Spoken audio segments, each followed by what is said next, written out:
our speaker, most of you who have been in this area for any time probably already know John.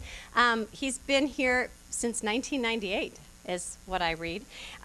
He's an award-winning journalist. He joined the Star in '98 as county editor and rose through the paper's editorial ranks, and in 2011 was named editor. In this role, he oversees the vision and direction of the paper's print and online divisions.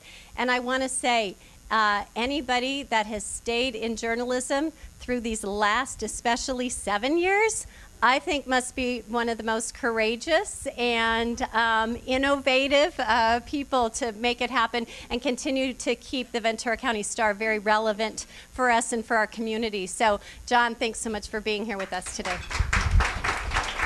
Thank you, Jean, and thanks to all of you. I'm honored to be your speaker at your inaugural meeting. I appreciate the opportunity. What I want to do is talk a little bit about what we're doing at the Star and about our industry, and hope we have some time at the end to answer a few of your questions. Most of you know already that the newspaper industry is going through what we like to term challenging times. And you probably know that because you read about it in a story written by a journalist. And the good news is that you read about it from a story written by a journalist. The bad news is you probably didn't read about it in a newspaper, because most of you aren't getting newspapers anymore. Most people aren't getting newspapers anymore. The Ventura County Star's circulation today is the smallest it has been since the Ventura County Star Free Press merged with the dailies in Thousand Oaks and Oxnard and Camarillo and Simi Valley 25 years ago. But we have more people reading our stories daily than we have ever had, ever. Last month, we had more than 6 million page views on our digital platforms. That came from 624,000 unique visitors, which is not bad when you think that Ventura County has a population of about 840,000 people. And nearly 70% of those came right here. So welcome to my world. We're generating more stories today than we have ever had in my career. And we're doing it with a staff that's half the size as when I started at the Ventura County Star. So it should come as no surprise to you that the management pamphlet that's sitting on my desk right now is one that says, "Leading Through Change." It's what we do. And it's one of the many reasons that I'm actually very happy and thrilled to be working with our publisher, Shauna Cannon. Shauna joined the Star this summer from Reading, and she really understands the mission of our organization. She understands the role that we play in the community, and she understands the unique relationship we have with all of our subscribers and all of our readers and all of our platforms. So I just want to take a moment and introduce you to our publisher, Shauna Cannon.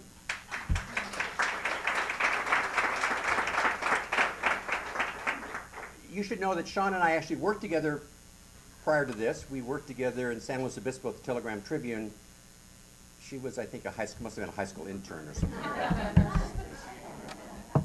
So clearly, we have readers out there. Our biggest challenge is revenue. As we adjust to our audience, to our readership audience, we're also having to adjust our revenue platforms, our revenue pictures. But I'm not really going to take a lot of time to talk about revenue. That's really Shauna's responsibility. And as in most news organizations, they really don't allow the editor to stick his hand in the money pot except to take it out. And I'm okay with that, so we're fine.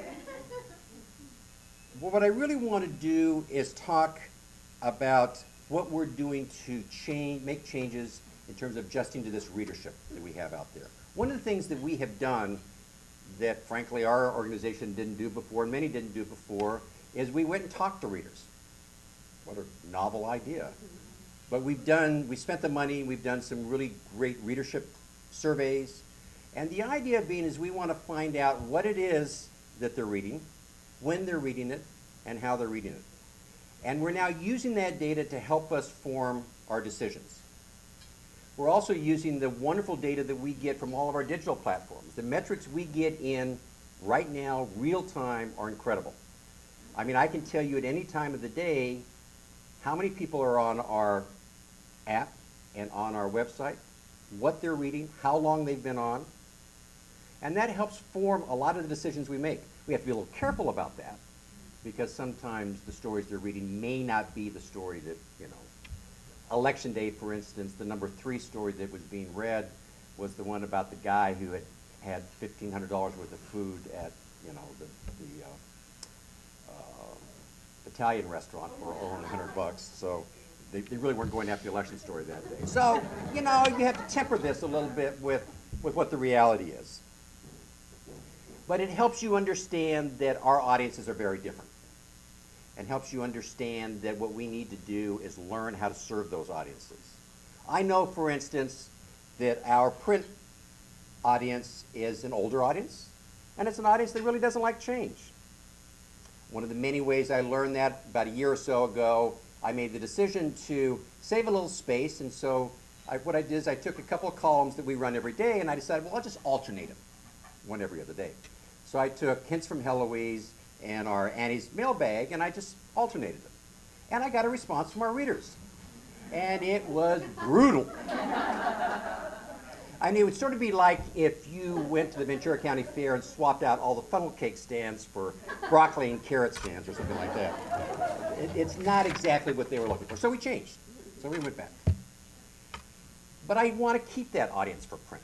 I don't want to abandon that audience. But I know that what they want is very different than what the users of our mobile app want. The key to keeping the mobile app users is one of immediacy and urgency. We have a mantra in our newsroom: report, publish, repeat. Report, publish, repeat. Report, publish, repeat. And that's what we do every day. Gather the news, write it up quickly, publish it on one of our platforms, and then do it all over again. We're constantly publishing. The days of waiting for that 11 o'clock press are gone. I mean, that is absolute history. And we know that the audience that checks our mobile app and mobile website is very different than the audience that engages with us on Facebook. And that audience is very different than the audience that engages with us on Twitter. And that audience is very different than the audience that engages with us on Instagram. And that audience we know is different than the audience that connects to us on our tablet and on our website. And it's very different than our print audience. And so what we're learning to do, and learning each day to do, is how to serve those audiences and how to serve them the best way we possibly can. We're learning to tell stories in different ways. This past Tuesday, for instance, we covered the funeral of the deputy who was killed by the DUI driver. We sent 3 photographers and 2 reporters to cover that. And that was probably what we would have done 5 years ago and 10 years ago. And they did a marvelous job. We sent a 4th photographer who set up a camera in the back of the church, and we streamed it live on our website. 10 years ago, I wouldn't have known what that meant. But we did that for our audience.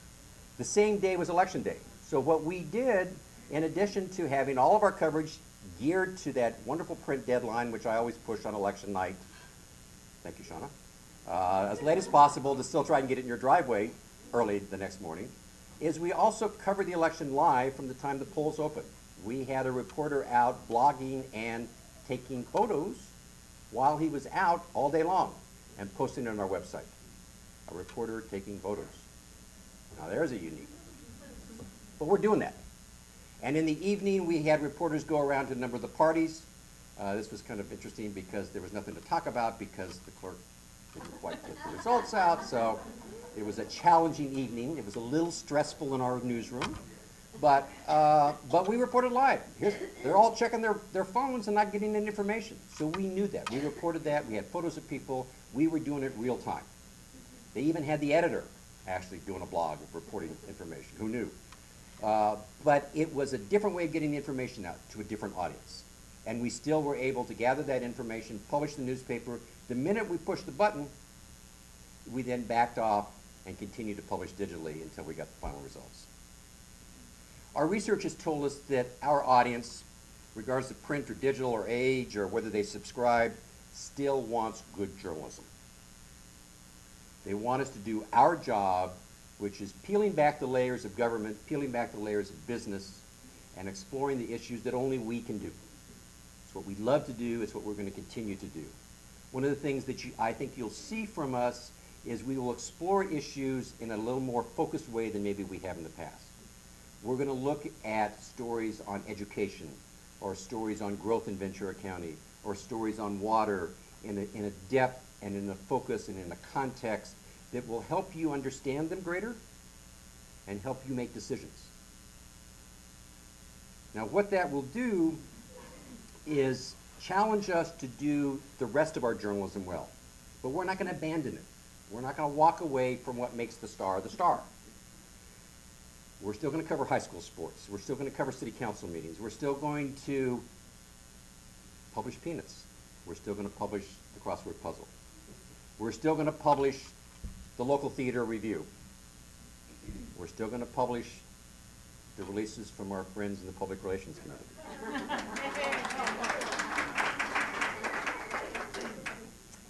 We may not be publishing quite as many of them, because the reality is what we have to balance out every day is there's less space in print, but we have a lot of room in digital, but we have less time. And we have to focus on what we think serves our audience. And so that's what we're going to be doing going forward. We have a clientele that, frankly, there are this core of readers who really don't want us to change. Those print readers are very happy with what they have, and they don't want us to change. We have another group of people out there who frankly think that we're pretty irrelevant to their lives. And so what we have to do is nudge the first group along, and then we have to go out and identify that second group and try and convince them that what we have has value to them in their lives to help make decisions to be better citizens in our community. And we're going to continue to do that by practicing and preaching the bedrock values of journalism in our newsroom. When people come to us, they must understand that regardless of what the story is, regardless of the situation, regardless of where we publish, we still apply our standards to each piece of content that we publish.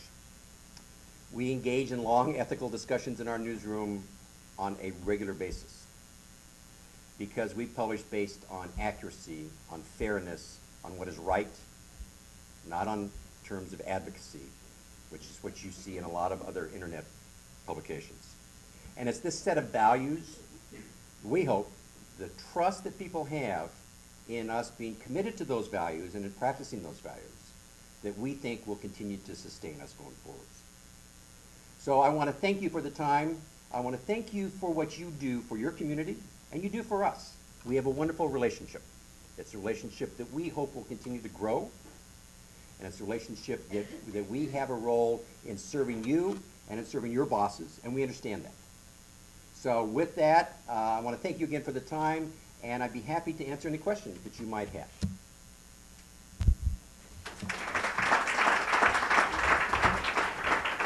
Yeah. Hi, John. What do you see as the administrative coming in the next 5 years? Well, 5 years ago, I would have said print will never die. And I think that what you'll see coming forward is that the model of print sometime in the next 3 to 5 years will begin to change. We have, it's a very good understanding that the readership that pick up the paper in the morning is an older readership. But it's there, and it's a strong audience. So we're not going to walk away from it. But we have to find it, but it's hugely expensive. It's the thing that costs us the most money. We don't want to stop doing it, and I don't think we will, frankly. But I think that you'll see, particularly on a larger scale, larger markets find different ways, maybe fewer days of newspapers. And I think that you will see a continuation of a focus of print on content that is more suitable to a long read. I mean, that daily what's going on in my community will be the stuff that probably gets left behind in terms of for the digital. So I think that you'll see from a print standpoint continuing changes in what that product looks like. But I think the smaller the market, frankly, the more sustainable print really is. But I wish I could predict what the digital is going to be like. I could do pretty well if I could predict that one. But it's fascinating to me to see all ages engage in information. And I think that that's the real encouraging thing for me is that, my son, who doesn't read a newspaper, even though, you know, his father is an editor. Doesn't read a newspaper, but is very attuned to what's going on in the world. He knows. He's engaged in those conversations. He gathers that information, and he gathers it being very selective about where he gets it. So there is that good filter that they have, and so I'm very encouraged by that. What I don't know is whether those of us who are doing it from what's considered the mass media will be able to find ways to sustain us from a financial standpoint. You know, we're a business. We have to make a profit. This is not, you know, this is not for free. And so this is why we've gone to some of the models we've gone to. So you'll see more changes that way. But I'm very encouraged about what I see. I'm excited about, you know, a lot of the opportunities to get information in people's hands in different ways. So we're having fun. Parts of the building aren't having as much fun as we are, but that's okay. Yes. John, I'm curious, does the Star have an editorial policy that requires its producers, staff to be active on individual social channels? And the reason why I'm asking is because I see some Star reporters that are very active, like Lacey McKinnon. I'm tweeting with her all the time. And say, hey, we got this place, or we got even better these tips, and so on and so forth. But then I see other reporters who are not as active, and given the Star's increased digital presence and larger digital audience on both online and social and mobile, what is your stand? We don't, there's a requirement that everyone contribute content to our Star digital platforms, the website, the mobile applications, our Facebook page, the Star Twitter account. I mean, there is, yes, you have to contribute whatever you're doing to that. It's the individual accounts that what we say is we encourage you to do it, because what we encourage you to do is what Lisa does, which is establish a brand based on a personality. There's a connection there that, frankly, we tended to shy away from in our business for a long, long time. And it took us a long time to find the value there, that you want to connect with someone who's an individual, know that person whether you've met them or not. And what we're finding is that the reporters across the spectrum who are making that connection are getting deeper sources, they're getting better stories. Gretchen Winter does it in the city of Oxnard. I mean, if you follow Gretchen's tweets from a council meeting in the city of Oxnard, of course, Oxnard city council meetings have their own. But she does it very well. And it's very engaging. And so she has this wonderful audience. And so what we're doing is we're basically showing the rest of the staff of, look at this. And so we're encouraging them to do that. We haven't gotten to the point of saying that it's mandatory. In the end, though, it does benefit you Oh. a lot, because it certainly widens It's the huge. distribution and the reach of Star-related. Absolutely. It's huge. I mean, one of the things, Posting information that doesn't necessarily make it online only. absolutely right. And what we're doing now, in fact, we just went through a reorganization, and there's a small group of people, and Lisa's one of them, that we're creating this sort of digital team to say, we've got, you know, Lisa, you do very well on social media, but we don't have an audience for her on our website. So how do we find that audience, create that audience with that same content? Our sports staff does wonderful on Twitter. I mean, they've got, on a Friday night, they will have almost 200 tweets of sending stuff up, and they get this great audience. So how do they translate that to a sports conversation at 10 o'clock on a Wednesday morning on our website? So what we're trying to do is learn how to do this without, you know, basically taking the same content, finding that audience, and directing that content to those audiences. Yes? The ad had been the oldest and letters from the editor were the two most read in the content. Is that still the same concept?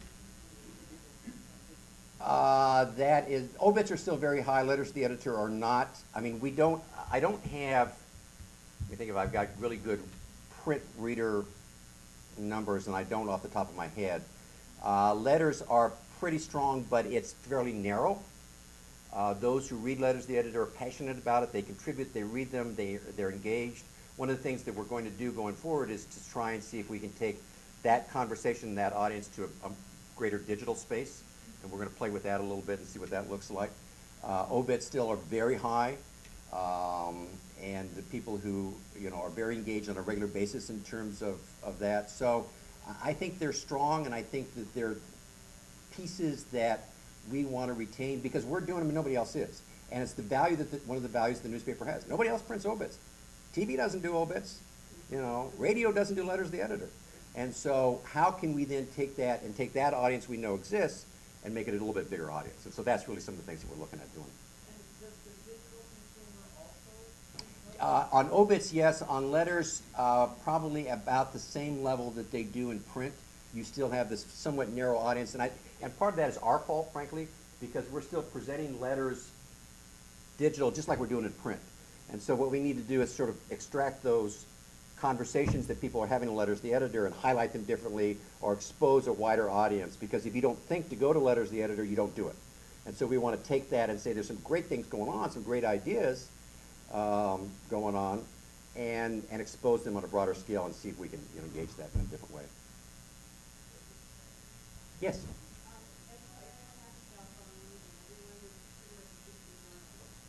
Yes.